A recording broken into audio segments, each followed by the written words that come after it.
My name is Deby Arnold. I live in North Portal, Saskatchewan, and I'm a sewist. My earliest memory of sewing is my mom gave me a needle and thread because I was complaining that my stuffed toy had a hole in it. And so she tied a knot in the thread and stuck it in the animal wound. and showed me a couple of stitches, and after that I was just lost to it.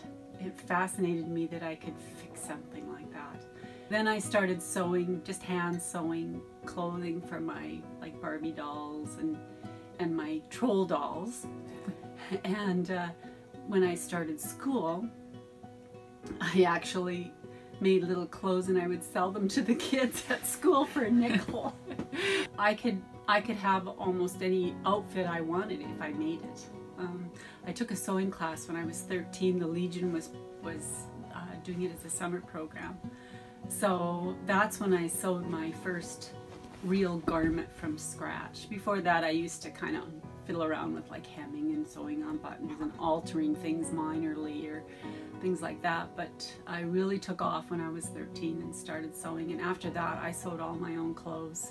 I'm a practical person, so earlier times it was clothing, because I mean you needed clothing for school, you needed clothing for work, and of course when my daughter Lindsay was born,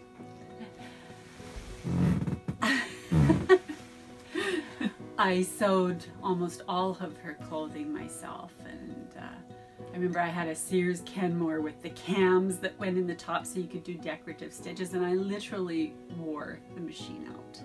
So I did that for a number of years, and then I met a lovely lady named Liz Friswell who had Tiger Lily Quilts in Estevan, and really got into quilting. I had made a couple of quilts before that, but they were, you know, very rudimentary, and I look at them now and think, oh well, yeah.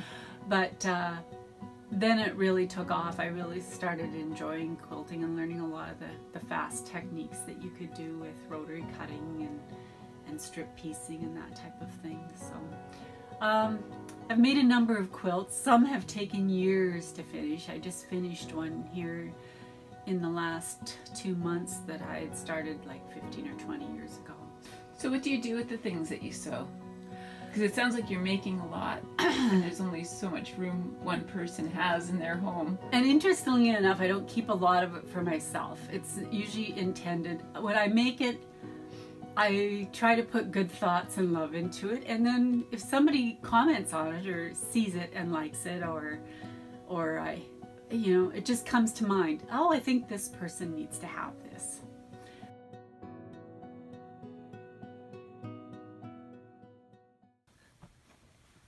So these are some old bark cloth, and this is really nice bark cloth. It's thick, and these were drapes.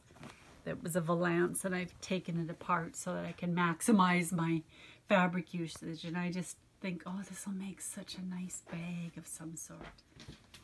Okay, so once you've picked out your fabric, what do you do then? Okay, well, I usually look at how much I have of it so that I can maximize whatever shape I'm going to make, or use as much of it as possible, or make good use of it. And then I usually square it up or lay it out so that I can try to get the straighter grain of fabric. And because these are bags and it's stretchy fabric, and I'm not aiming for quilt perfection on this one, I'm not going to sweat too much about, you know, that edge being perfectly cut. But I'm going to make a 5-inch strip.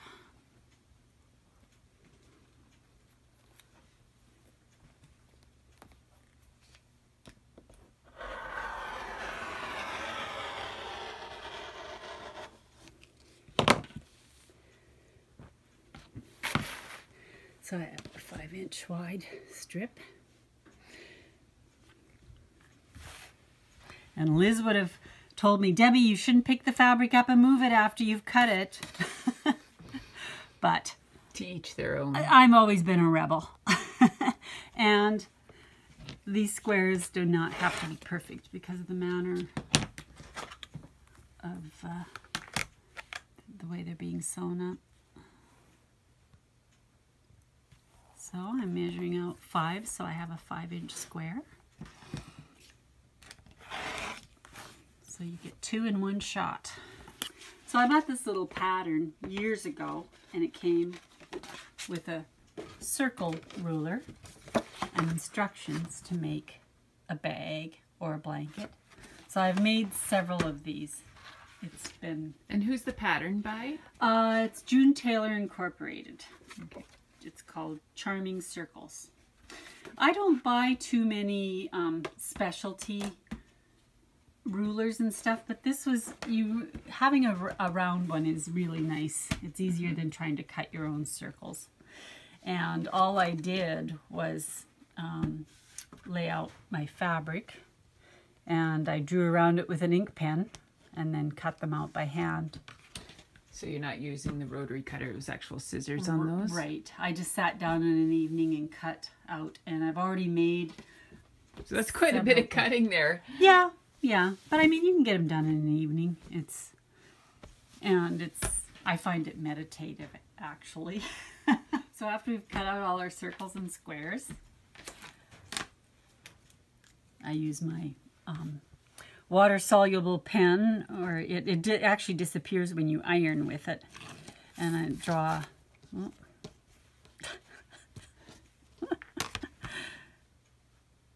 You draw a sewing line in an X through each of these squares.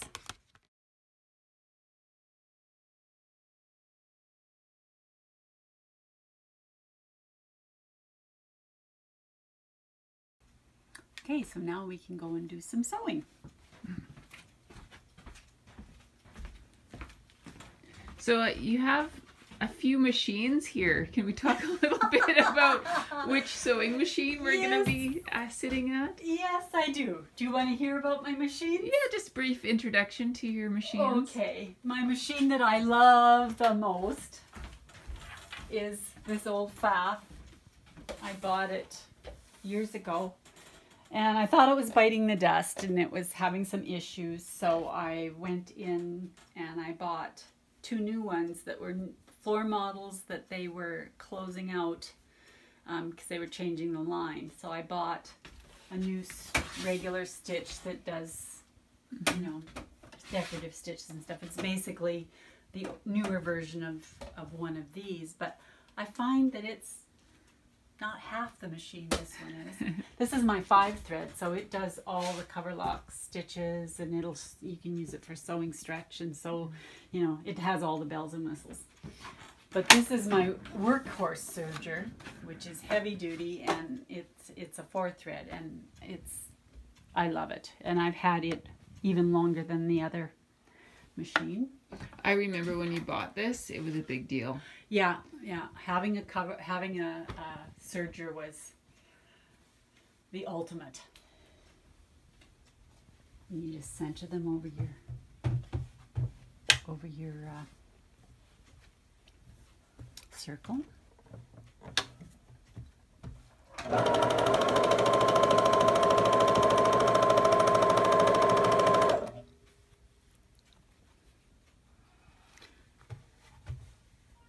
And this is called chain piecing, or I'm not really piecing it, but I'm using a chain method to just sew one after the other so you don't waste any thread.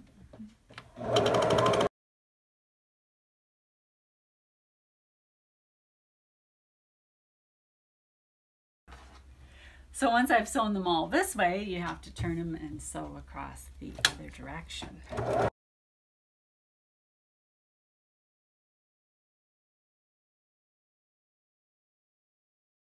Okay, so I've sewn my X through each one of them, so they're attached.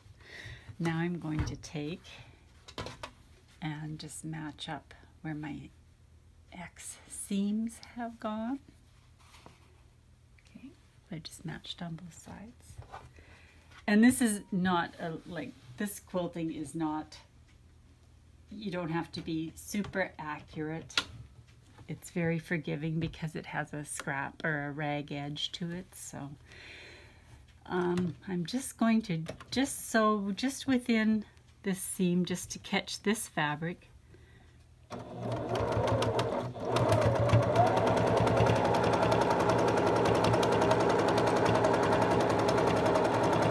And now I'm going back and forth to secure the edges so that I have a better seam.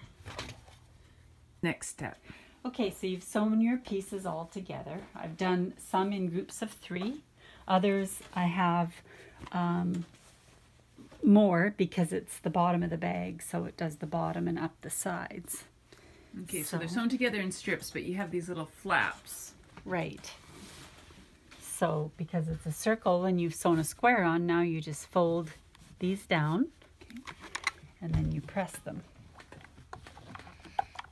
See, I love to iron. I like ironing clothing. When I was a kid, Mom would have me. She would bring the clothes in from the clothesline, and she had an old squirt bottle with a metal stopper, and she would sprinkle them and roll them up and put them in a bag and put them in the freezer.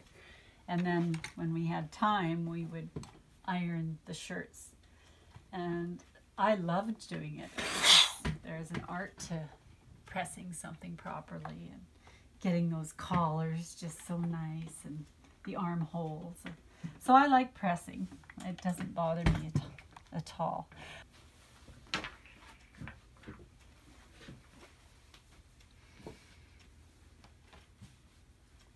So what part is this? Now I'm just laying the pieces out so that I can assemble it, do the final assembly on it. So I'm just trying to get a pleasing arrangement.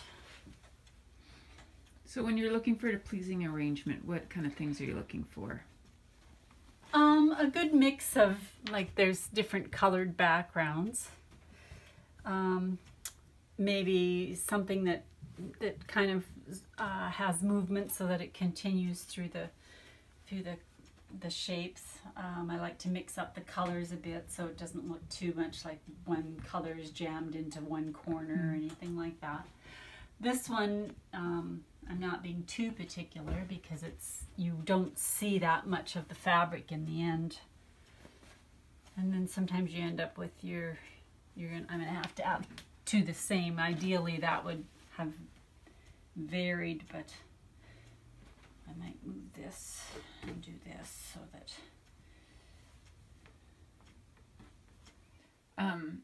So what is it about quilting that you found attractive, or what pulled you into quilting over, compared to sewing clothing? I think it's the artistry of it. You can take a piece of fabric and cut it up and make it look completely different. So there I kind of like the way the colors are and the shapes. So now I have to assemble the strips that I've sewn to each other.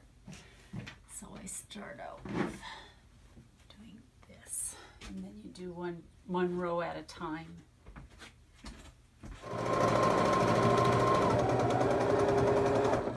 Okay, so now you have it pieced together. So now I have to press it the other way. So I'll have to press all this.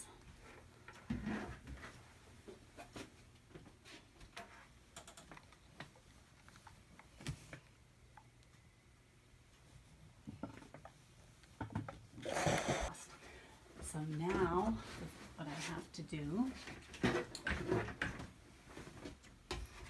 is sew around each of these half circles so that it sews the edge down. So I start by just starting at the corner.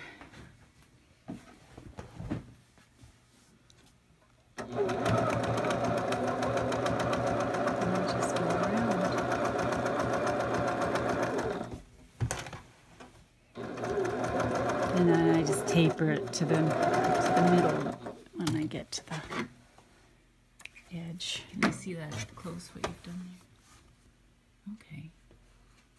So now you have to do all of the half circles like that. These are kind of piddly, but these ones are nice because when you get to these, you can go like this.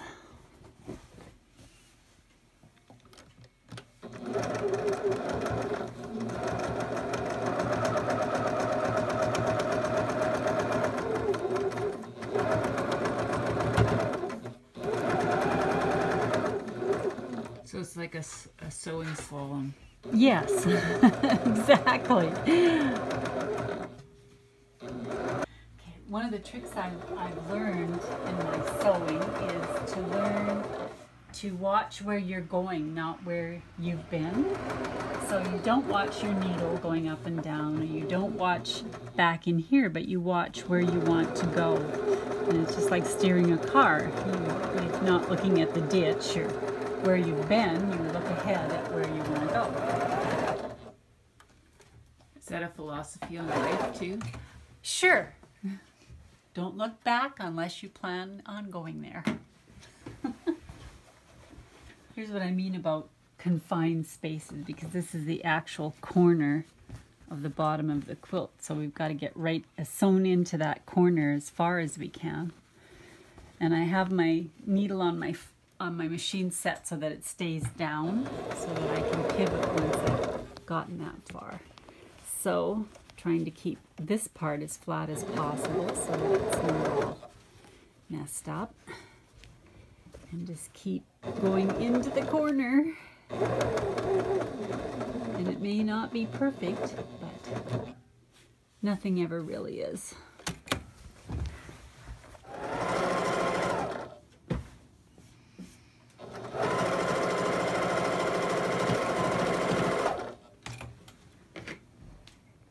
Let's see how we did. Not too bad. It'll do. And then once this is washed, this will all fray too and look quite lovely. Press these two seams open. Okay, it's starting to look like a bag. Yeah.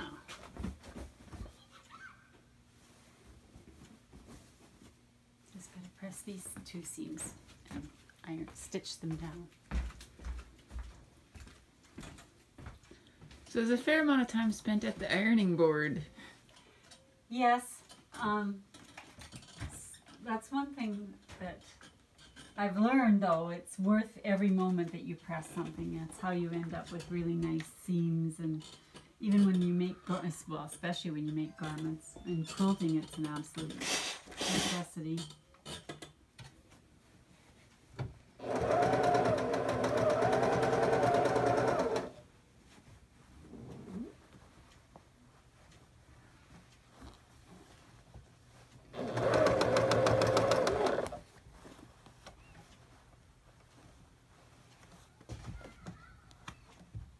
So this is the inside of the bag. You can see all the stitching, how it ends up. So the inside is interesting. Yeah. Just as pretty as the outside in some ways. So you could reverse it, and your corners turn out pretty good. I've got a little thread stuck there I'll have to trim off, but they're... And so then...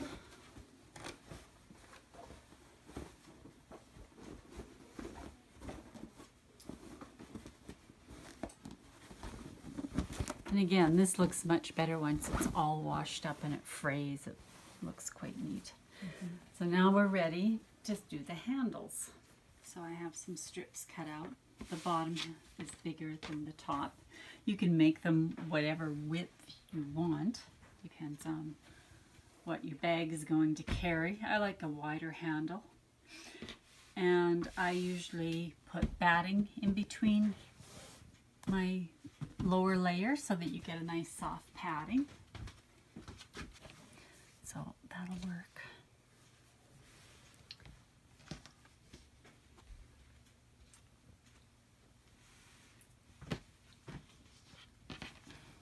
Just get these out of the way. Line these up.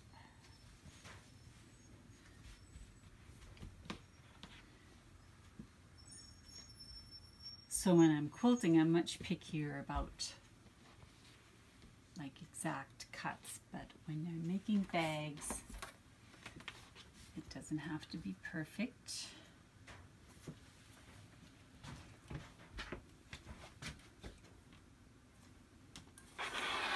Cut it down to 5 inches, and then 2.5.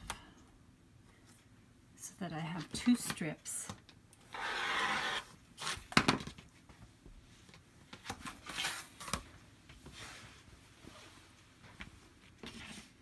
And I think I better press these and trim some of the thread off them.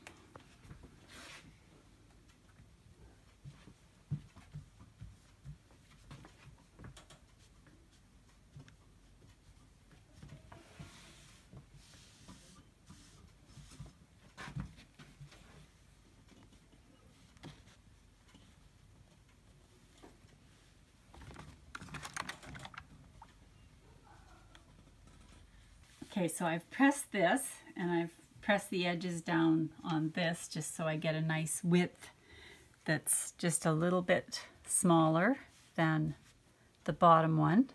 I have the seam at the top so that when I do this, it'll cover it and you'll have a nice edge or bottom on it. And now I'll just pin.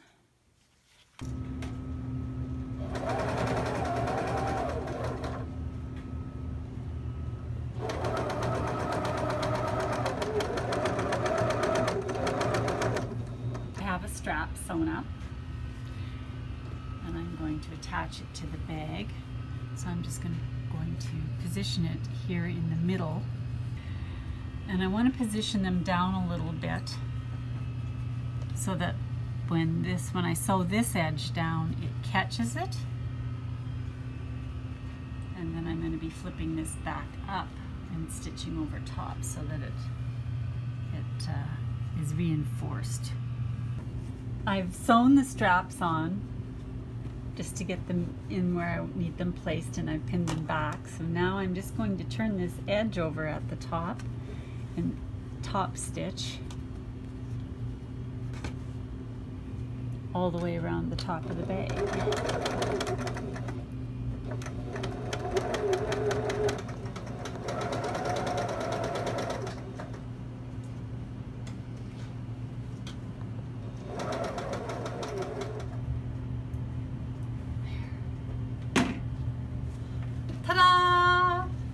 Trim the excess threads. Okay, this is the easy part. Throw it in the washing machine and let the washer and dryer do their work, and then it will come out all frayed.